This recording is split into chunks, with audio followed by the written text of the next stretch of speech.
membedakan siapa umatku, siapa yang bukan. Umatku adalah mereka yang wajahnya, tangannya, kakinya bercahaya bekas wudhu. Tapi ketahuilah, ada sejumlah orang wajahnya bercahaya, tangannya bercahaya, kakinya bercahaya. Aku panggil mereka, tapi dihalau sama malaikat, tidak boleh mendekat. Aku panggil lagi, tapi dihalau sama malaikat. Akhirnya malaikat menjelaskan, ya Muhammad, mereka telah merubah ajaranmu setelah engkau wafat. Kata Nabi selanjutnya, menjauhlah, menjauhlah. Nabi nggak mau dekat dengan orang yang berani-beraninya merubah tata cara ajarannya. Dan ajarannya yang paling pokok apa? Tauhid. Setelah tauhid apa? Salat. Dan ingat, salat adalah amal yang paling pertama yang akan diperiksa oleh Allah Ta'ala bagi setiap hambanya. Dan saudara rahimahumullah, saya ingin menyampaikan dua hadis lagi. Satu hadis dari Nabi, la tadaru furujatin lisyaitan. Jangan kalian biarkan celah-celah itu untuk syaitan. Ini Nabi Muhammad SAW yang berbicara, bukan Iksan Tanjung. Kalau Iksan Tanjung yang berbicara, Anda boleh tolak, Pak. Ini Nabi Muhammad SAW yang berbicara, yang kita baca salawatnya dengan harapan mendapatkan syafaatnya, dengan harapan boleh meminum air dari telaganya. Jadi kata Nabi apa? Jangan biarkan celah-celah itu menjadi tempatnya syaitan. Hari ini tidak sedikit masjid bahkan memuliakan syaitan, memberi tanda di mana syaitan hendaknya berada.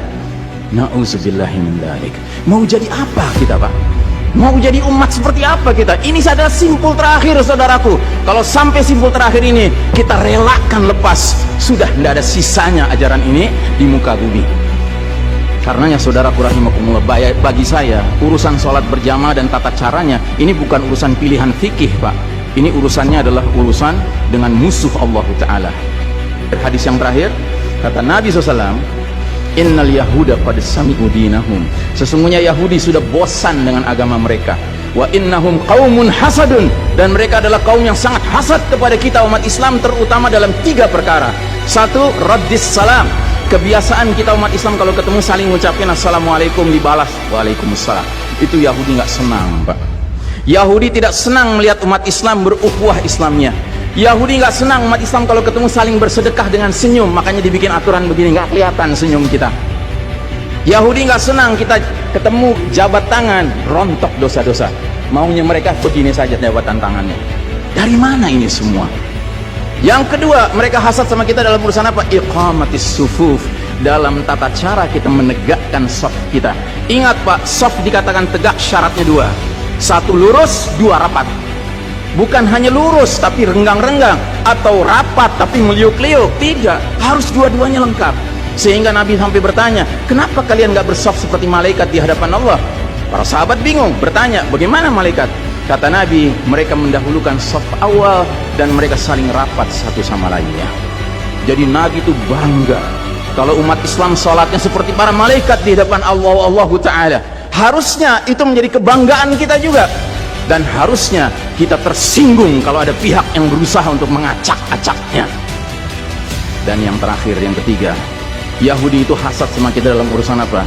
Dalam urusan umat Islam di belakang imam sholat wajibnya mengucapkan amin. Makin keras suara amin itu, makin geram mereka. Karenanya mereka bikin aturan, sempat 2 bulan masjid ditutup sama sekali, nggak terdengar suara amin dari jamaah karena nggak ada yang boleh ke masjid. Tapi sekarang setelah dibolehkan, masjid yang bisa muat 2000 orang, cukup 500 orang, cukup 700 orang. Supaya apa? Sekurang-kurangnya aminnya bisa berkurang. Maka sekarang pertanyaan besarnya adalah, untuk siapa kita sholat? Atau untuk mereka? Inna sholati wa nusuki wa mahyaya wa mamati lillahi rabbil alamin. Mudah-mudahan apa yang saya sampaikan tidak membuat bapak dan ibu makan nggak kenyang, tidur nggak nyenyak, tetapi semakin sadar betapa kita sedang hidup di era penuh fitnah di akhir zaman, dan musuh-musuh Allah sedemikian sistematis, sedemikian terencananya membuat kita sadar tidak sadar meninggalkan din kita.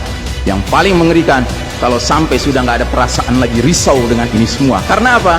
Nabi bersabda, siapa lihat kemungkaran ubah dengan tangan, nggak bisa dengan lisan, nggak bisa dalam hati. Dalam hati itu maknanya apa? Ingkari itu sebagai kebenaran, itu mungkar. Dan itu kata Nabi selemah-lemahnya iman. Sehingga di hadis yang lain kata Nabi, kalau mengingkari saja sudah nggak ada, udah nggak ada iman sama sekali.